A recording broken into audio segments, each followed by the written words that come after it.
Thoughts are not facts, they're not instructions. And until you learn that, it's really hard to have any training plan get you to where you want to go. I bring this up because I was recently quoted in Runner's World talking exactly about this, the mental side of endurance running, and specifically how anxiety shows up in everyday runners in ways that we might completely miss. And so I wanted to expand upon some of the quotes and ideas that we talked about in that article and break down a little bit of the science and try to give you some tools that you can actually use. Whether mental performance is a new concept for you or it's something you've been following along for a while, I encourage you to stick around. If you haven't followed this channel, my name is Brant Stachel. I've coached over 150 Boston qualifiers. I'm a former national team coach. I've had over 25 athletes compete for Team Canada. And on the mental performance side, I'm a registered psychotherapist and I help athletes at all levels, all the way up to Olympic athletes, work on their mental game so they can perform most when it matters. So let's start with anxiety and why it's a bit of a problem. Because I promise you it's showing up in your running whether you recognize it or not. It shows up in my running too. And so here's how I define it. Anxiety is a repetitive fear, repetitive thoughts about future events. So it's not always dramatic per se. It doesn't have to look like a full-blown panic attack. For most runners, it might sound something like, what if I can't hold this pace? What if I miss this week and I lose my fitness? What if I just can't do this? I'm not cut out for it. And so those loops, that's anxiety. And here's the pattern I constantly see both in my running practice and my clinical practice. People will use busyness as an avoidance strategy. The thinking goes, not focused on this. I don't have to think about that.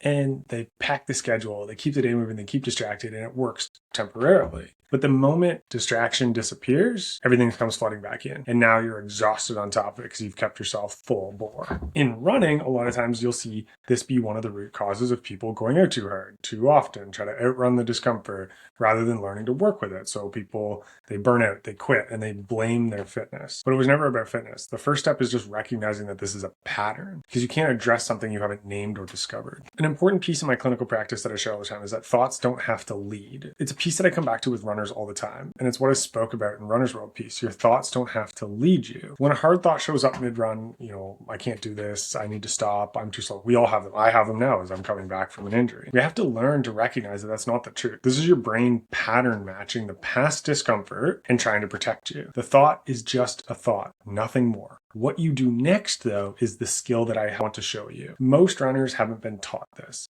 They've been given training plans, nutrition advice, gear recommendations, and I know this is what I do a lot on my channel is all these. And I'm starting to try and bridge in that mental performance piece as well. So if you like this, please let me know that you like the mental performance stuff so I can have a signal to keep doing it. But nobody talks to runners about that voice in their head during, mile 8 or mile 20 of a marathon. The interesting part, I talk to a lot of runners all the time, be it coaching or mental performance.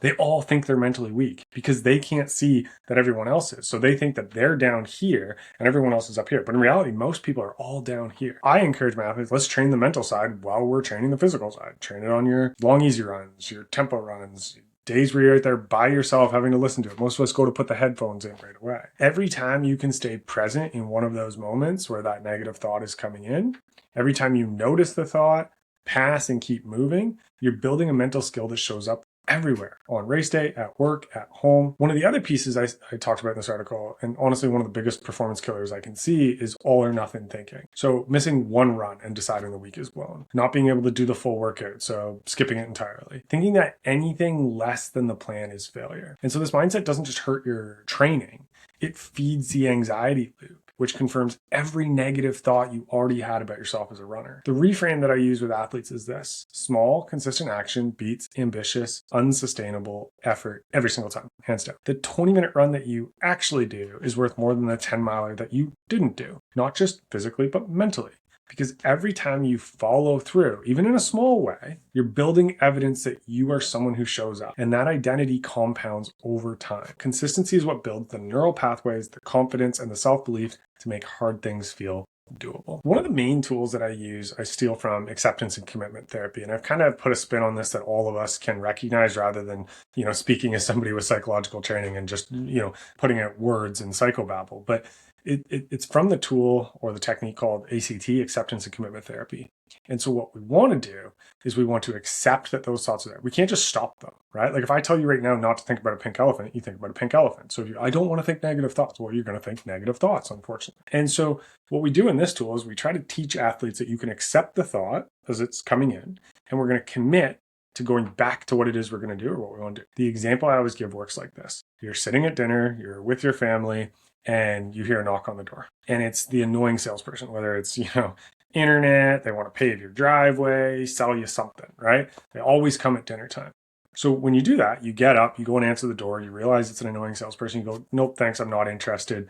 Have a great day. And you close the door and you go back to the dinner table, what you were doing before. And maybe your family, who was it? And you're like, oh, some annoying salesperson. I'm done, And then you go back in and you start eating dinner and interacting with your family, right? You've accepted that they came and you committed to going back and doing what it is you were doing before. Now, that's the way we want to do it.